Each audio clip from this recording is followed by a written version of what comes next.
Hi, Welcome to another episode of Money Wisdom. I'm Rolf Dobelli, author of The Art of Thinking Clearly, which explains thinking errors. And I'm here to talk about a sneaky one, loss aversion. On a scale of 1 to 10, how good do you feel today? Let's assume you're about a 7. Now, what would bring you up to a perfect 10? That vacation you've always dreamed of? 2 steps up the career ladder? $1 million? Next question. What would make you drop down by the same number of points? Illness, depression, war, hunger, financial ruin, damage to your reputation, losing your best friend?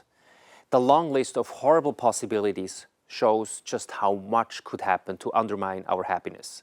In short, there are more bad things than good ones, and they are far more consequential. This was even more the case in our evolutionary past. One stupid mistake and you were dead. Reckless, gung-ho people died before they could pass on their genes along to the next generation. Those who remained, the cautious ones, survived. We are their descendants. So it's no wonder that we fear loss more than we value gain.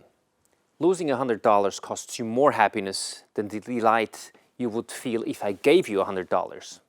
In fact, studies show that emotionally, a loss weighs about twice as much as a similar gain.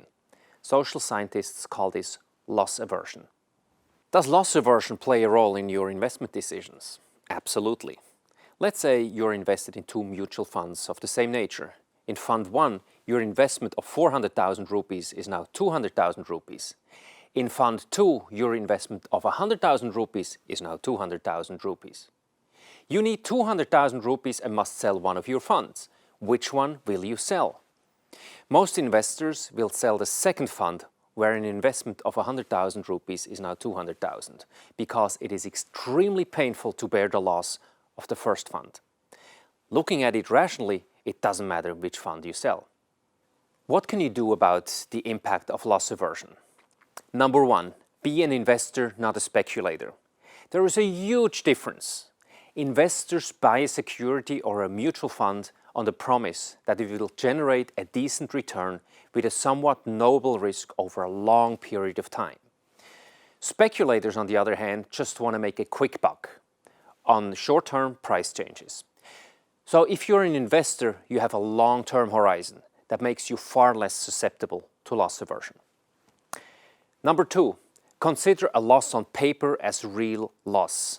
That money is gone. Don't sit on an investment because you're afraid to realize the loss. Sometimes cutting your losses and walking away is better. Yes, it's emotionally difficult, but putting the loss behind you is often the rational choice. Number 3, you've seen people check their portfolios every day or even every hour. Don't do that. It makes you fearful and unhappy. Why? The price of your mutual fund fluctuates every day. A loss takes your mood down twice as much as a gain lifts your spirit. The net effect is depressing. The more often you check your portfolio, the more negative the impact on your mood. So check your investments once a quarter, or even better, just once a year. To sum up, we are more sensitive to negative loss than positive gain. Be an investor, not a speculator, so that loss aversion can't mess your mind or your money. Thank you. Mutual fund investments are subject to market risks. Read all scheme-related documents carefully. To watch more videos about making wiser money decisions, click one of these links here.